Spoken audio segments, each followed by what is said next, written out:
Buenas noches. Vamos a continuar en este tiempo de Pascua, en este tiempo donde recordamos, celebramos la resurrección de Jesús. Vamos a seguir meditando sobre la resurrección. La vez pasada lo hacíamos tocando el artículo del credo que habla, creo en la resurrección de los muertos, ¿no? Y allí meditábamos algunas cosas a la luz de Santo Tomás de Aquino. Hoy, como también estamos atravesando el año mariano nacional, no tenemos que olvidarnos de eso, no se nos tiene que perder el año mariano, vamos a pensar algunas cosas sobre María y la resurrección, cómo se vincula María con el acontecimiento de la resurrección, ¿no? Cómo vive María la resurrección. No vamos a hacer referencia a cómo vive María la resurrección de su hijo, sino su propia resurrección. Ciertamente todos los cristianos tenemos parte en la resurrección de Cristo, creemos que todos vamos a resucitar, pero hay varias cosas que se dieron solo en María, ¿no? Solo en María se dio la resurrección de un modo exclusivo, particular, ¿no? Por eso vamos a ir preguntándonos, ¿no? Bueno, ¿cómo vivió María su propia resurrección? ¿Qué nos enseña la tradición de la Iglesia con respecto a la resurrección de María? Ciertamente los evangelios no hablan nada de esto porque los evangelios o toda la escritura, digamos, ¿no? Está referida a la revelación del misterio de Dios, ¿no? Sobre los hombres. La finalidad de la escritura es mostrarnos el rostro de Dios, el Nuevo Testamento, el rostro de Jesús, la presencia de Jesús y del Espíritu Santo en la vida de las comunidades cristianas. Por eso la figura de María no tiene mucho más lugar que algunos pasajes, ¿no? No aparece revelado mucho más sobre ella, pero ciertamente sí tenemos que aplicar y aplicamos esta fe de la Iglesia también a María, y vamos a ir viendo cómo se dio esa particularidad de la resurrección en ella, que también influye a lo largo de la historia de la Iglesia en lo que es el dogma de la Asunción. El dogma de la Asunción está vinculado estrechamente a lo que es la resurrección y la asunción de María en cuerpo y alma a los cielos. Me voy a basar, yo no soy teólogo, así que nada de esto me pertenece. Yo me voy a basar en dos textos, ¿no? En dos escritos. Los pueden encontrar por internet, de hecho yo los bajé de ahí. No voy a hacer referencia a todo lo que están los textos, sino que voy a tomar algunas cositas como disparador para que, bueno, en este tiempo podamos meditar sobre María. Un texto es de Juan Pablo II, es la catequesis de la Audiencia General del miércoles 25 de junio de 1997. Ahí Juan Pablo II habla sobre la dormición de la Madre de Dios. Y José María Salvador González, que hace un trabajo, tiene un título largo, se llama La doctrina de San Juan Damasceno sobre la muerte y la asunción de María a los cielos y su posible influencia en las correspondientes iconografías medievales. Yo voy a hacer referencia a la primera parte de este trabajo que tiene que ver con la muerte y la asunción. Toma José María Salvador González fuentes de investigación que son 3 homilías de Damasceno sobre el tema de la dormición de María. Toma también lo que se llama la tradición del Transitus Mariae, la disertación del obispo de Jerusalén, Juvenal, y bueno, otras fuentes más, ¿no? Juan Pablo II también hace referencia o cita varios autores cristianos, y algunos santos. Y algo que nos va a ayudar de Juan Pablo II a recorrer toda esta enseñanza, ¿no? Toda esta meditación, que es un principio que tiene Juan Pablo II, ¿no? La madre no es superior al hijo, ¿no? Esto lo vamos a tener presente. De hecho, ya cuando uno dice la madre no es superior al hijo, si pensamos en la resurrección, Bueno, hay cosas que ya podemos ir como adelantándonos, ¿no? María ha tenido que vivir un proceso, ¿no? para llegar al cielo, ha tenido que vivir un proceso para dejar la tierra y vivir en la presencia de Dios, ¿no? para ir a la gloria. Y ese proceso corresponde, sobre todo, la forma de ese proceso, con dos condiciones de María, y que son exclusivas de María, ¿no? Por eso no podemos esperar esto en ninguna otra criatura, ni se puede volver a repetir, ¿no? La historia del hombre. Por un lado, su estado de gracia especialísimo, ¿no? Dado por la concepción inmaculada de María. María libre de pecado original, María libre de las consecuencias del pecado original y por lo tanto tampoco conoció el pecado personal. Esto le va a dar a la resurrección de María particularidades muy propias, ¿no? Y por otro lado, todo esto está vinculada, su forma, a el particular servicio que María le brindó a Dios y que es el haber sido la madre de Dios. Ciertamente, esto tampoco se repite en ninguna criatura humana y esto le da una particularidad muy específica a la resurrección de la Virgen. Bueno, nosotros sabemos que, lo sabemos por la fe de la Iglesia, lo sabemos por la Sagrada Escritura, lo sabemos, lo tenemos, por ejemplo, explicado en el Catecismo, ¿no?, de la Iglesia Católica, el número 400, ahí aparece explicado, que la muerte entra a la historia de la humanidad como consecuencia del pecado original. A raíz del pecado original de nuestros primeros padres, se mete en la historia del hombre varias consecuencias y entre ellas las consecuencias físicas, que una de ellas es la muerte.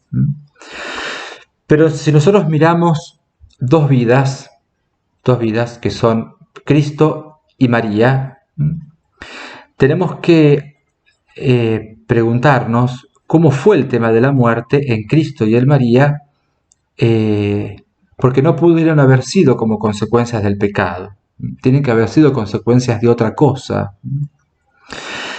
Sintéticamente, muy sintéticamente, podemos decir que la muerte de Cristo no está vinculada ni al pecado original ni al pecado personal, ciertamente porque no los ha tenido por ser Dios.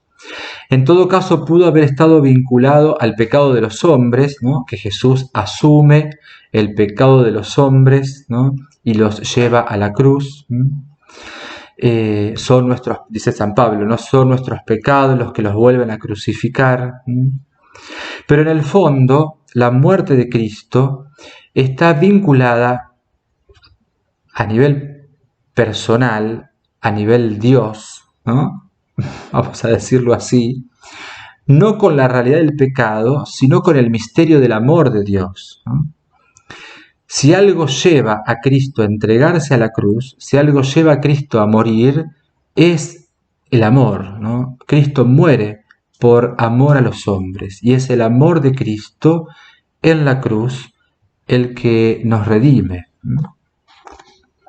Con María podemos pensar, ¿no?, en este tránsito a su vida eterna, que algo parecido tiene que ver, ¿no?, este tema del pecado original y del amor. No podemos ligar la muerte de María al pecado original ni al pecado personal, porque fue concebida sin pecado, ¿no? Por lo tanto, aquella que no conoció el pecado tampoco sufrió las consecuencias del pecado original. ¿Qué es lo que lleva a María hacia el tránsito de la muerte? Justamente lo mismo que su hijo, ¿no? El amor. Es el amor lo que termina conduciendo a María en esta, como llama la tradición de la Iglesia, en esta dormición, ¿no?, o en este tránsito. Fue el amor por su hijo por lo que María muere.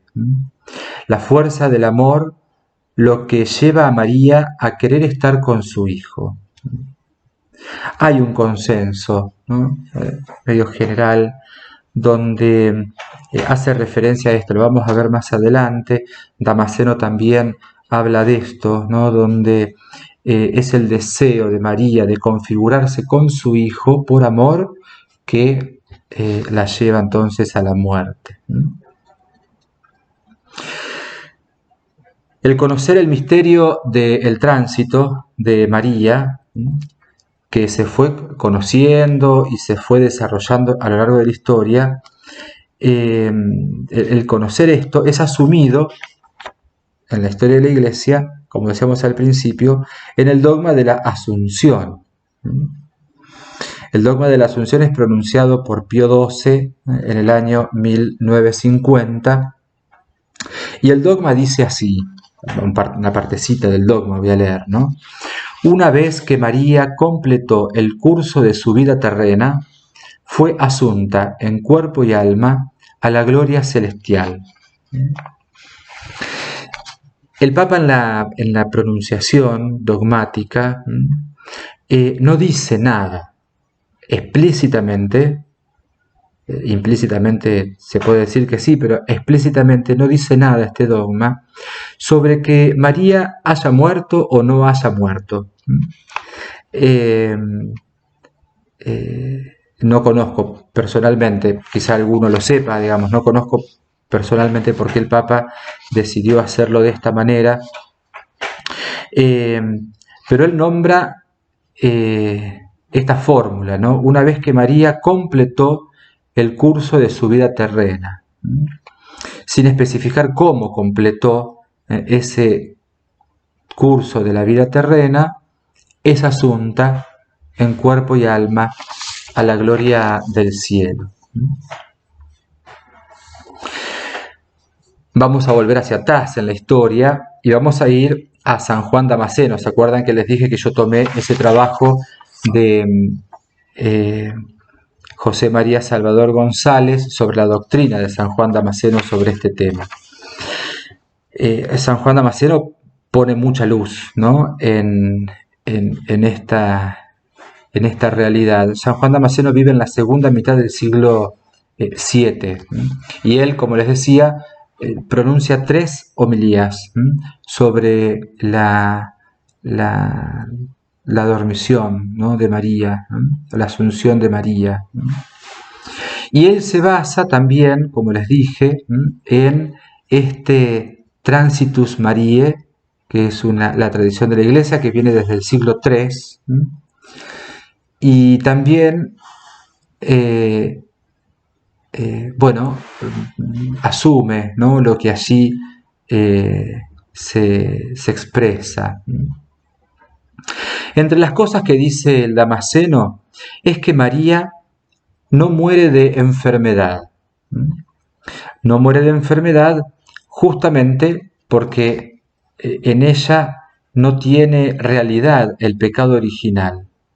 Y por lo tanto tampoco puede tener sobre ella consecuencias el pecado original, una de las cuales es la enfermedad, porque nos deja un cuerpo, el pecado original, en tanto que las consecuencias del pecado, el pecado original deja en nosotros debilitado, entre unas de las tantas cosas, el cuerpo, que lo hace frágil, enfermable, vamos a decir así. Y dice Damasceno, ella tampoco muere de ancianidad, que es otra de las consecuencias del pecado original, ¿no? Pecado original que todos recibimos y asumimos sin culpa personal, pero que el pecado original deja consecuencias en nosotros, y una de esas consecuencias es la debilidad física, y sobre todo la debilidad física, ¿no? Si lo pensamos, dice no muere de ancianidad, no puede pensar, bueno, llegó a vieja, ¿no? y murió por debilidad del cuerpo. Él descarta esa realidad. Ella, dice Damasceno, murió de amor. Era tanto el deseo de irse al cielo donde estaba el Hijo, que ese amor la hizo morir. Según Damasceno, la Virgen debió morir en su carne corruptible para alcanzar la incorruptibilidad. Ciertamente no podía no darse en María lo que aparece en la Escritura. Es necesario que lo corruptible se revista de incorruptibilidad, esto que nombra San Pablo, ¿no? Es necesario que lo corruptible se revista de incorruptibilidad. En nosotros es más fácil imaginarlo, ¿no?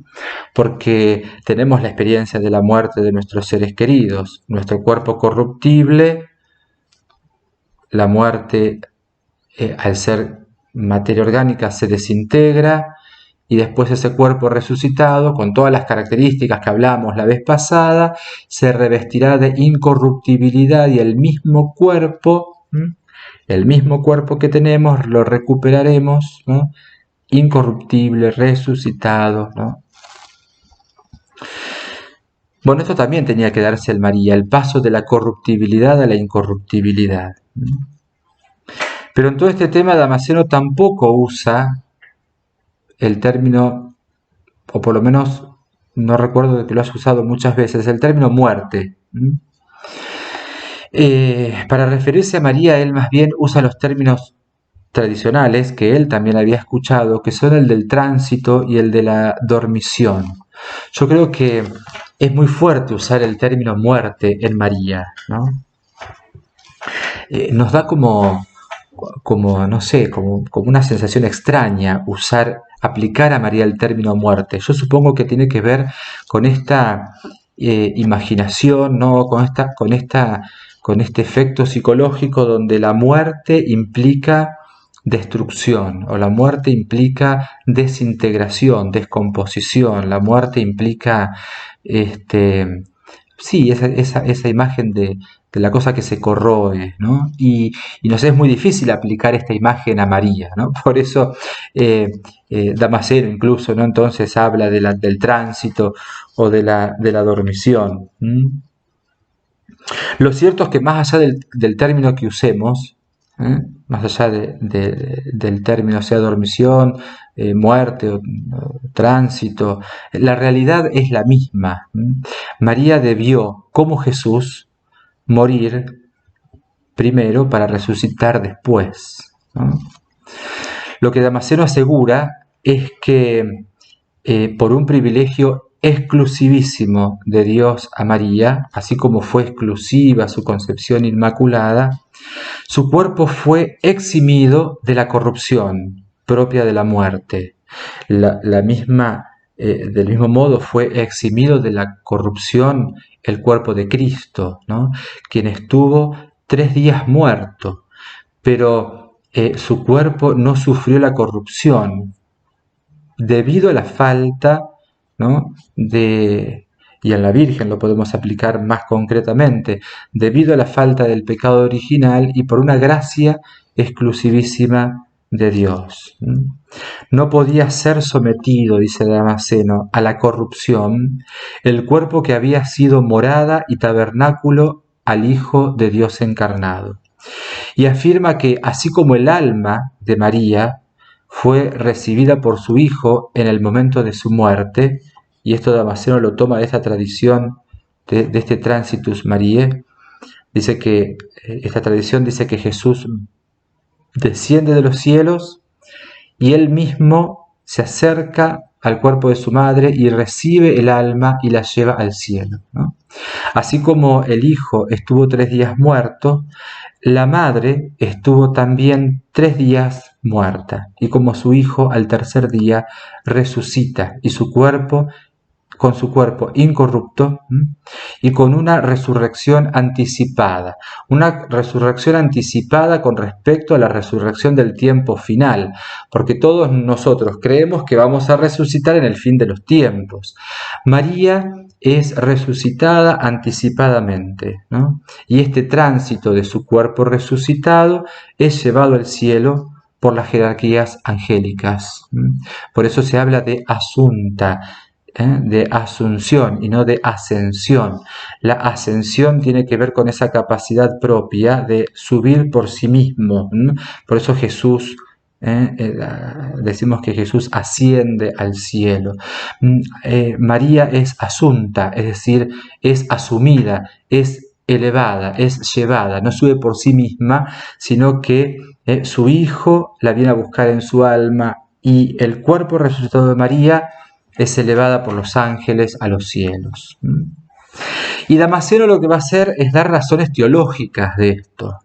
Él es un teólogo, así que él va a dar razones teológicas para justificar la incorruptibilidad del cuerpo de María, la resurrección anticipada de María y la asunción. Un misterio que se da en su totalidad, ¿no? ¿Qué justifica estas tres cosas? La incorruptibilidad, la resurrección anticipada y la asunción. Por un lado dice Damasceno, la razón teológica es por ser la Madre de Dios. Es la primera razón que da.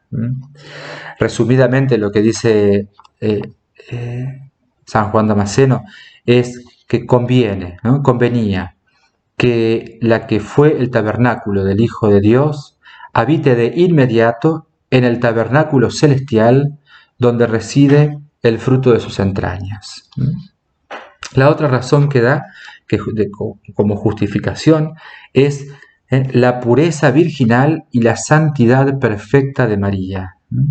Pureza virginal y santidad perfecta, y recordamos, esa santidad perfecta está dada como consecuencia y por gracia de haber sido creada sin pecado original.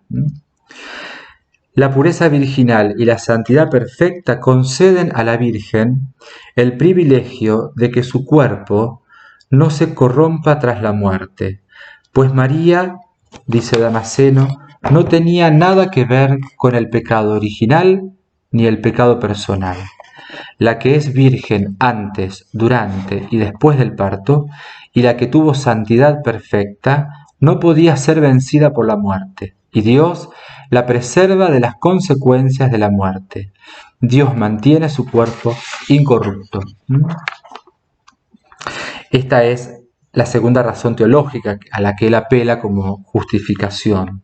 La tercera razón teológica que justifica, dice Damasceno, estas tres realidades de incorruptible, resucitada anticipadamente y asunta al cielo, es por su unión íntima y su alianza indisoluble con su Hijo.